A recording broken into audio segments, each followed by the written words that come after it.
तो दोस्तों, स्वागत है आपका अपने परिवार कैरियर अपडेट बाय इंजीनियर में। मैं हूं रंजन राज। उम्मीद करता हूं आपसे बेहतर होंगे, स्वस्थ होंगे और अपनी तैयारी में लगे होंगे। एक दोस्त नया वैकेंसी अपडेट निकल के आ रहा है जो कि विश्व भारती यूनिवर्सिटी से निकल के आ रहा है।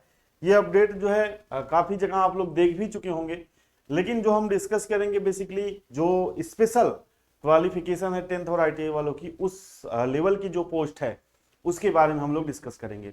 साथ ही साथ मैं आपको बता दूं अदर बच्चों की जानकारी के लिए, टोटल पोस्ट 709 है, जिसमें 12th पास क्लर्क की पोस्ट है, लाइब्रेरियन की पोस्ट है, अटेंडेंट की पोस्ट है, ढेर सारी पोस्टें हैं। तो एक बार जो लोग नहीं भी जानते होंगे कि जिनका पास 10th ITI, वैसे सबके पास होता है 10th, ठीक है, 12th भी होगा, ग्रेजुएशन भी होगा, तो उस लेवल की भी ढेर सारी पोस्टें यहाँ पे निकली हुई, तो आप एक बार चेक कर लीजिएगा। ठीक है। अब देखिए यहाँ पर हम लोग चलते हैं, इसके जो नोटिफिकेशन है उसकी तरफ चलने से पहले जो इसकी वेबसाइट है इस पर यहाँ पर चलते हैं। तो देखिए विश्व भारती.ac.इन इस पर हम लोग चले जाएंगे। ठीक है। और वेबसाइट का लिंक मैं आपको डिस्क्रिप्शन बॉक्स में दे दूंगा। तो यहाँ पे सबसे ऊपर जो है ये आपका यहाँ पे देखिए 17 और 18 अप्रैल को यहाँ पर जो है वैकेंसी निकल के आई है, रिक्रूटमेंट नॉन टीचिंग पोजीशंस। ठीक है। एडवर्टाइजमेंट नंबर 1/2023, 17 अप्रैल को ये जो नोटिफिकेशन है ये निकल के आया है। ठीक है। तो इसी के बारे में हम लोग यहाँ पे डिस्कस करेंगे। तो देखिए ये है आपका नोटिफिकेशन। ठीक है। ये है आपका, देखिए नोटिफिकेशन है, ये आपका नोटिफिकेशन है। विश्व भारती बेसिकली है क्या, तो दोस्त ये यूनिवर्सिटी है। ठीक है। विश्व भारती की जो स्थापना है वो रविन्द्रनाथ टैगोर जी ने की थी, और उस विश्वविद्यालय के नाम से की थी। वही एक यूनिवर्सिटी है जिसको बाद में जो है केंद्र सरकार की जो है ये है, और वेस्ट बंगाल में स्थित है। कहां पर है, पश्चिम बंगाल में है। तो यहीं से आपकी वैकेंसी निकल के आई है। नब पोस्ट की बात करें तो देखो भाई बहुत सारी पोस्टें हैं, रजिस्ट्रार की, फाइनेंस ऑफिसर की, लाइब्रेरियन की, डिप्टी रजिस्ट्रार की, internal audit officer, assistant librarian की यहाँ पे पोस्ट है। ठीक है। सेक्शन ऑफिसर की है, बहुत सारी पोस्ट है, upper division clerk, lower division clerk, ये सारी पोस्टें हैं। अब यहाँ पर जो ITI वालों के लिए हम लोग बात करेंगे, वो करेंगे मल्टीटास्किंग स्टाफ। यहाँ पर 10th वाले या 10th या आपके पास ITI हो, दोनों लोग अप्लाई कर सकते हैं। तो ग्रुप सी की पोस्ट है, लेवल 1 की पोस्ट है, और यहाँ पे टोटल नंबर ऑफ पोस्ट 405 है, यानी कि काफी अच्छी वैकेंसी है। और अगर आप बात करोगे जो भी लेवल सी की पोस्ट है, तो ऐसा नहीं कि यूनिवर्सिटी में आपको बहुत ज्यादा काम कुछ हेक्टिक करना रहेगा, बहुत ज्यादा मेहनत वाला काम करना रहेगा। ठीक है। यूनिवर्सिटी में आप रहोगे, अगर आज आप आगे कहीं आगे पढ़ाई भी कंटिन्यू करना चाहते हो, तो यूनिवर्सिटी में रह के ऐसे माहौल में आप पढ़ाई कंटिन्यू कर सकते हो। ठीक है। तो ये भाई पोस्ट जो है अच्छी है, भले लेवल 1 की है, ग्रुप डी की पोस्ट है, लेकिन जो इसकी जगह है एज यूनिवर्सिटी में, वो जगह आपकी है अच्छी है। ठीक है। जैसे कि आप रेलवे में ग्रुप डी के लिए परेशान रहते हो, तो भाई रेलवे से बढ़िया जॉब ये रहेगी आपकी, जो सुकून शांति और जो पढ़ाई का माहौल, अगर आप आगे पढ़ना चाहोगे तो उस वजह से ये जॉब अच्छी है, इसीलिए मुझे लगा कि आपके साथ डिस्कस करना चाहिए। ठीक है। अब ये 405 पोस्ट हो गए। अब इसके बारे में जो बहुत ढेर सारी पोस्ट है भाई, देखो जूनियर इंजीनियर की पोस्ट है, सिविल की पोस्ट है, ठीक है, असिस्टेंट इंजीनियर, लेबोरेटरी अटेंडेंट, सारा कुछ है। आप पूरा आप चेक कर लेना, जिसमें भी आप एलिजिबल होगे। और भी पोस्टों के लिए आप भर सकते हो, स्टेनोग्राफर है, टेक्निकल असिस्टेंट है, सिक्योरिटी इंस्पेक्टर है। ठीक है। कोशिश करूंगा कि मैं जो है एक वीडियो में और बना के सारी जो है पोस्ट के बारे में डिस्कस कर दूं। ठीक है। तो यहाँ पे देखिए 11 नंबर की ग्रुप सी लेवल 1 की जो आपकी पोस्ट है, इसका पे ग्रेड आपका 5200 से 20200, प्लस आपका जो अलाउंस वगैरह मिल जाएगा, यानी कि 25 से 30,000 आपकी सैलरी यहाँ पर बन जाएगी। ठीक है। चलिए, अब आगे जो महत्वपूर्ण चीजें वही हम लोग डिस्कस करेंगे भाई।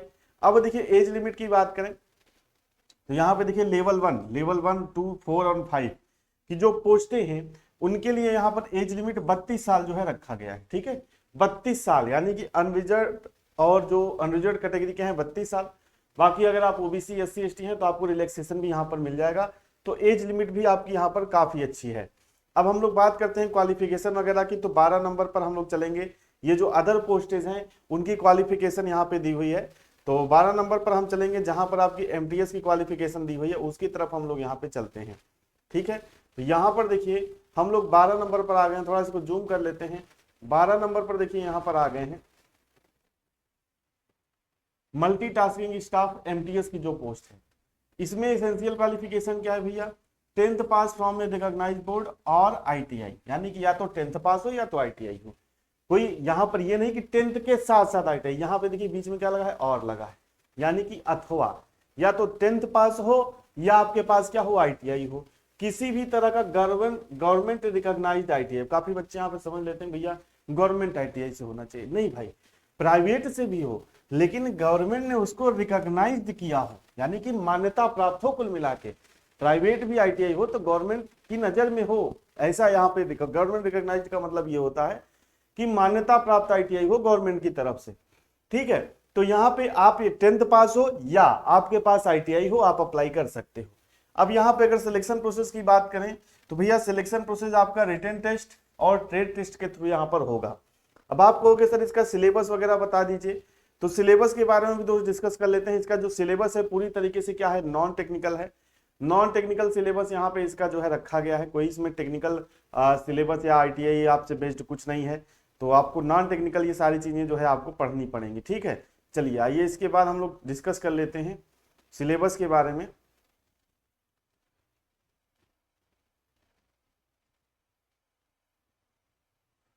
सिलेबस आने वाला है भाई। सिलेबस देखिए यहाँ पे एज रिलैक्सेशन के बारे में बताया गया है कि एज रिलैक्सेशन जो आपकी कैटेगरी वाइज है कितनी मिलेगी, नॉर्मल वही जो सब एग्जाम में रहती है वही आपकी यहाँ पर बताई गई है, ठीक है। देन उसके बाद अगर हम लोग आगे बढ़ें तो सिलेक्शन प्रोसीजर की तरफ जो है बढ़ते हैं। अब सबसे पहले भाई फीस भी देख लो, क्योंकि हैवी बहुत फीस यहाँ पे रखी गई है। तो एक बार सिलेक्शन प्रोसीजर तो बाद में देखोगे, पहले आप देख लो कि आप भर पाओगे कि नहीं इस फॉर्म को, ठीक है। क्योंकि देखो पोस्ट ऑफ ग्रुप सी की जो पोस्ट है 5 लेवल 5, 4, 3, 2 और 1 नंबर की, इनकी फीस हैवी है भाई। देखो क्या है, अनरिजर्व EWS और OBC की 900 है, यानी कि 900 रुपए खर्च करने पड़ेंगे अगर आप अनरिजर्व हैं, EWS हैं और OBC कैंडिडेट हैं।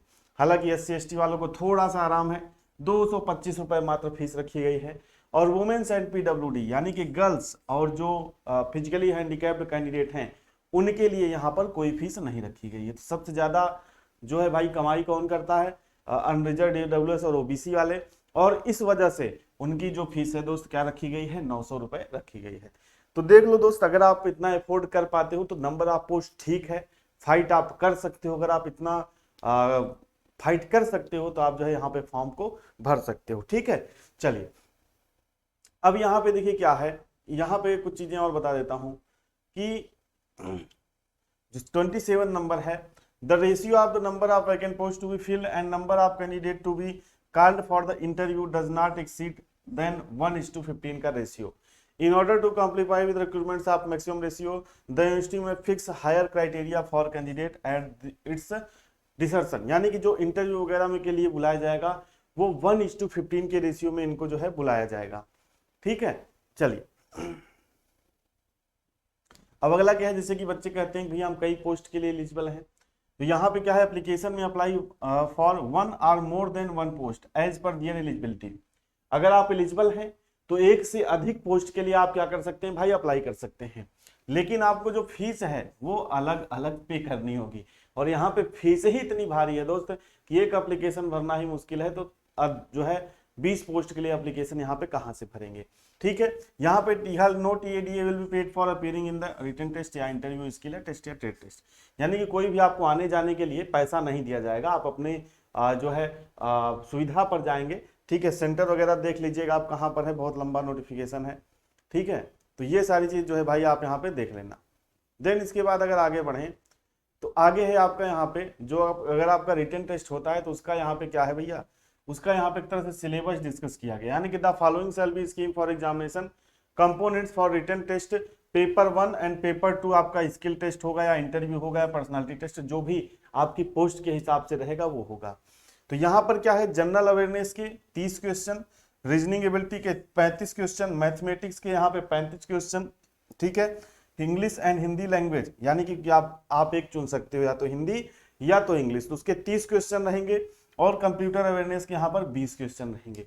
टोटल नंबर ऑफ पोस्ट कितनी है भैया, टोटल नंबर ऑफ क्वेश्चन रहेंगे 150, और एक क्वेश्चन कितने मार्क्स का रहेगा, 2 मार्क्स का, यानी कि टोटल नंबर ऑफ मार्क्स कितने रहेंगे, 300, ठीक है। और यहाँ पे कोई भी निगेटिव मार्किंग वगैरह नहीं लिखा गया है, यहाँ पर निगेटिव मार्किंग वगैरह नहीं दिया गया है। और नीचे आपका यहाँ पर क्या दिया गया है, डिटेल्ड सिलेबस दिया गया है, ठीक है, कि जनरल अवेयरनेस में क्या क्या पूछा जाएगा, रीजनिंग में आपका क्या क्या पूछा जाएगा, द सिलेबस इंक्लूडेड बोथ, ठीक है, verbal and non verbal reasoning, analogy, मतलब वही जो आपको कंपटीशन अभी अगर आप किसी कंपटीशन की तैयारी भी कर रहे हो करंट में, तो सेम वही सिलेबस यहाँ पे दिया गया है जो आप अभी तक पढ़ रहे हो, तैयारी करते आ रहे हो। तो कोई खास यहाँ पे नहीं, जो बच्चा साल 2 साल 3 साल से तैयारी कर रहा है, रेलवे की तैयारी कर रहा है, किसी भी एग्जाम की तैयारी कर रहा है, तो भाई वो रीजनिंग तो पढ़ ही रहा है, हिंदी इंग्लिश कहीं ना कहीं पढ़ रहा है, ठीक है, मैथ जो है पढ़ ही रहा है, जनरल अवेयरनेस पढ़ ही रहा है, थोड़ा सा कंप्यूटर पढ़ लेगा काम हो जाएगा, और नंबर आप पोस्ट यहाँ पे आप ठीक ठाक है। तो सभी बच्चे जो एलिजिबल हैं वो यहाँ पे जो है अप्लाई जरूर करेंगे। देन इसके बाद मैथमेटिक्स का दिया है, इंग्लिश का, हिंदी का दिया है, और कंप्यूटर का आपका यहाँ पर दिया है। देन अगर आगे बढ़े, ठीक है, तो ये जो है paper 2 MCQ for following post, यानी कि जो पेपर 2 होगा, जैसे कि MTS है तो MTS का ट्रेड टेस्ट हो सकता है, लेकिन जो और सी पोस्टें हैं उसके लिए पेपर 2 भी यहाँ पर होगा। तो ये उसका सिलेबस यहाँ पर जो है दिया गया है भाई, ठीक है। तो ये था दोस्त नोटिफिकेशन। बाकी अगर आपको लगता है कि कोई डाउट है, यहाँ पर कोई डाउट है, तो आप जो है इस नोटिफिकेशन का वेबसाइट का लिंक मैं आपको डिस्क्रिप्शन बॉक्स में दे दूंगा, इस नोटिफिकेशन को डाउनलोड करके आप एक बार अच्छे से रीड कर लेना। देन अगर आप एलिजिबल हो और इतनी जो हैवी फीस है, अगर आप अनरिजर्व OBC और EWS से आते हो, उसको अफोर्ड कर सकते हो, तो आप फॉर्म को जरूर भर देना, ठीक है। क्योंकि लेवल 1 की पोस्ट है, लेकिन इसकी जो दोस्त लोकेशन है ना, वो लोकेशन मुझे बहुत अच्छी लगी। भाई यूनिवर्सिटी में है, ठीक है, यूनिवर्सिटी में अगर आप रहोगे तो कहीं न कहीं आपको अच्छा एक माहौल मिलेगा, एटमॉस्फेयर मिलेगा, और आप अगर चाहो, अब अभी आपकी फाइनेंशियल कंडीशन नहीं सही है, इसमें सिलेक्शन लेने के बाद आप आगे भी पढ़ाई को कंटिन्यू कर पाओगे, ठीक है भाई। तो आज की अपडेट में इतना ही। ऐसे ही अपडेट आपको चैनल पर मिलती रहती है, तो चैनल सब्सक्राइब नहीं किया, चैनल सब्सक्राइब जरूर कर लीजिएगा। मिलते हैं नेक्स्ट वीडियो में नई अपडेट के साथ। सेशन से जुड़ने के लिए आप सभी का बहुत बहुत धन्यवाद।